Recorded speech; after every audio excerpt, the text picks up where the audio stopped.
My friend, another great thing to do as an intermediate guitar player is to start writing and composing. You don't necessarily need to know a whole lot about writing notes down on a piece of paper to actually start just remembering things and putting them out. Most of us, when we start playing, we can play an E major. We work at an A major like this and we realize it's easier to play with a little bar. We work on the caveat of keeping our finger up so the E string it's nice and ringing. For every instrument that has chordings like this, done in either fourths or fifths, we use that kind of same system. Mandolin, banjo, the same.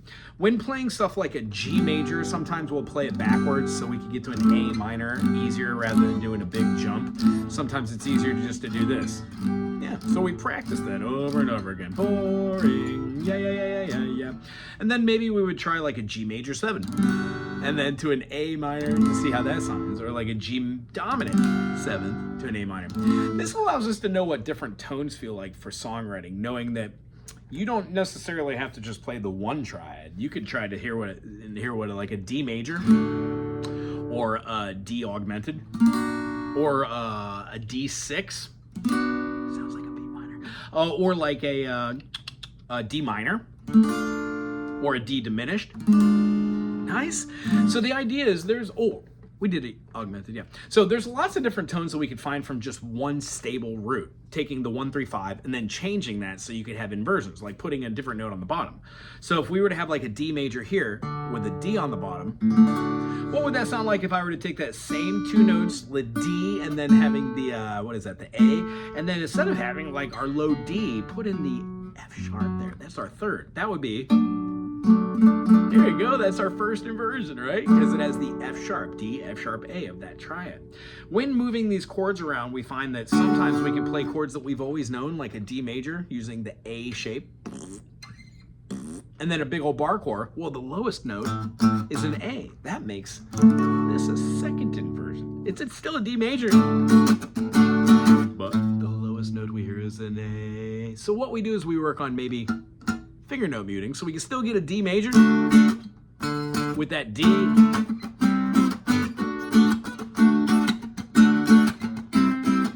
Just playing this makes me want to jam, so let's just go with that. That was a D, D, D, C, G, D, C, G. Maybe a D with a third in the bass? What does a C with a third in the bass sound like? Oh, playing just a C is the third in the bass. Interesting. What if we put the fifth in the bass?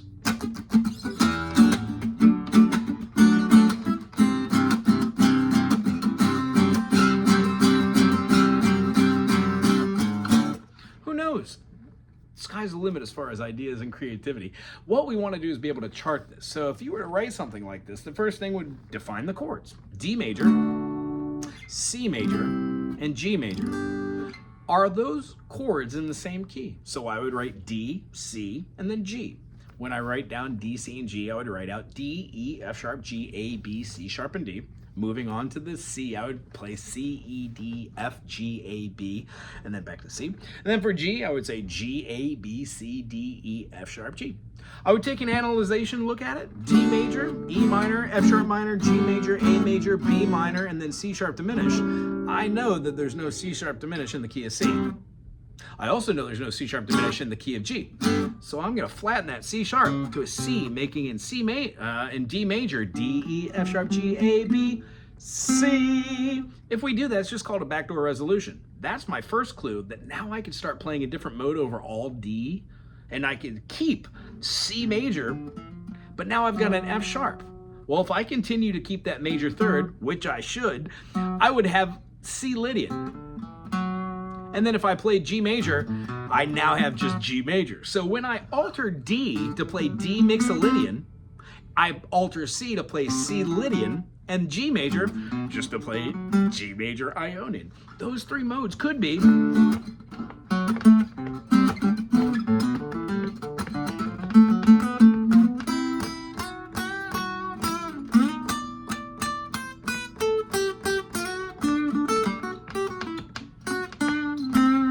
keeping within the fashion of D major. We could even make it a D dominant 7. We could make the C major a C C7. And in fact, we can even do it with our C7 and then add our third in the bass rather than having the root. This is where music theory, from just a beginner standpoint of knowing a couple chords, moves into intermediate understanding of what a 9 chord is and what that note is from the G chord, having the 9, 1, 2, 3, 4, 5, 6, 7, 8, 9. When we see our A as being here, here, and here, what is that A in correlation to the D? That's the 5th. So those two chords work quite well together. How about C9? Now we're starting to sound like Sing. Anywho, it's a good foundation to be able to start seeing chords that you know, writing different notes on those chords, like extension chords using major sevenths, minor sevenths, augmenteds, diminished, seeing what notes do not work inside the key, what notes do work, and then doing something we call a harmonic major or minor progression. These chords, unfortunately, just always want to go into the same chords. We only have 7. The 1, 3, and 5 are stable, which is why we call every one of these triads, no matter where we play with them. And then we want to stay away from things called dissonance. Ideas of having chords that don't sound great together. I like them, but sometimes they're not needed for everyday things. Our last chord, the diminished, should be a lending chord or a leading tone, letting us experience the dominant chord where all the tension is, the 5 chord, and then releasing it back to the 1. That's what general music is. Anytime you go away from the 1, 3, or 5, the 2, the 4, we'll talk about the 4 in another series, the 2, the 6, the 7s, they just kind of want to be something else. They're not necessarily dissonance, like a 1 to 7 isn't always a dissonance there, but our 1 to,